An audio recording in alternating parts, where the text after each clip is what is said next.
Ya Tuhanku, masukkanlah aku ke tempat lagi yang benar dan keluarkan jiwa aku ke tempat keluar yang benar. Dan berikanlah kepadaku dan di sisimu kekuatan segala pengawalku. Di sini kita semua berkumpul untuk setiap menjadi guru sekaligus murid.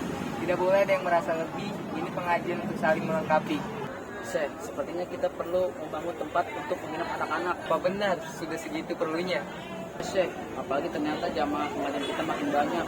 Mereka yang baru bergabung menjadi keluarga kita juga berasal dari desa-desa sekitar. Bahkan ada yang datang dari wilayah kecamatan lain. Kasihan kalau tidak ada tempat menginap. Lagi pula beberapa anak sepertinya lebih betah tinggal di rumah ini daripada di rumahnya sendiri.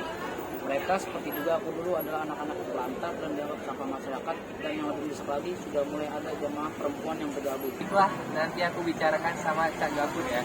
Ini rumahnya. Jadi kita tetap harus izin dulu pada si punya rumah. Setuju Syekh, tapi kami butuh kabar secepatnya. Soalnya nanti saya dan teman-teman akan pikirkan jalan keluarnya. Teman-teman, kita bermula dari sekumpulan bocah berandal yang memiliki nilai dan peran dalam kehidupan. Kita semua tidak menyangka bahwa dari sekedar mencari belut bareng dan nongkrong malam kini semua yang menjadi sebesar hari ini. Namun percayalah bahwa ini semua hujan darinya. Kita akan tetap bersungguh-sungguh untuk berbenah diri atau kita beralih perhatian pada kemegahan. Mari kita kembali pada prinsip kebersamaan kita. Susah pada susah, senang pada senang, eling pada eling, piring pada piring. Dan ingat juga bagaimana Allah telah memerintahkan pada pribadi pilihan yang menjadi penutup para nabi dan rasul untuk menegaskan prinsip dakwanya. Katakanlah Muhammad, aku tidak meminta kepadamu sesuatu imbalan pun atas keseruanku, kecuali kasih sayang dan kekeluargaan. Kita tidak boleh terjebak kawan. Betul Syekh, sebenarnya saya juga khawatir, apalagi secara terang-terangan sudah ada yang mulai mengajak kita bergabung menjadi underpol parpol. Jadi calon legislatif. Kalau begitu, mulai sekarang kita kembali fokus ke dalam. Perhatian kita adalah teman-teman yang ada di jalanan dan mereka yang terlantar. Agar semua orang bisa menikmati pesta kesadaran di pojok Yasin ini, kita adakan pengajian bulanan saja. Dalam pengajian bulanan nanti, kita undang para kiai untuk menjadi pembicaranya. Namun, kita tetap berpegang pada konsep kebersamaan. Bagaimana? Setuju! Penting agar kita tidak merasa telah sempurna, sebab sesungguhnya kesempurnaan atau spiritual itu hadir setelah kita mengenali dan bisa menerima ketidaksempurnaan diri. Pangkal segala maksiat, kelalaian, dan syahwat adalah pengubaran nafsu, sedangkan pangkal segala ketaatan, kewaspadaan, dan kebajukan adalah penegakan nafsu.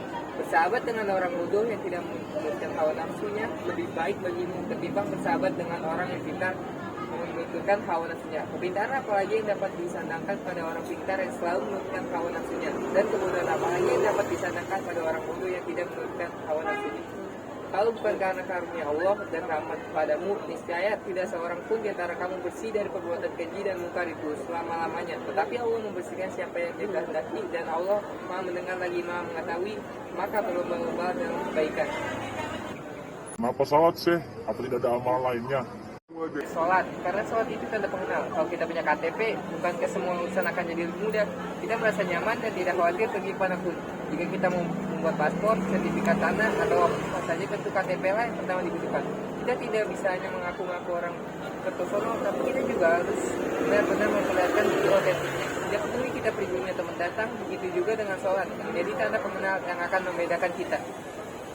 Terus Bagaimana dengan orang-orang yang tidak sholat, padahal mereka muslim?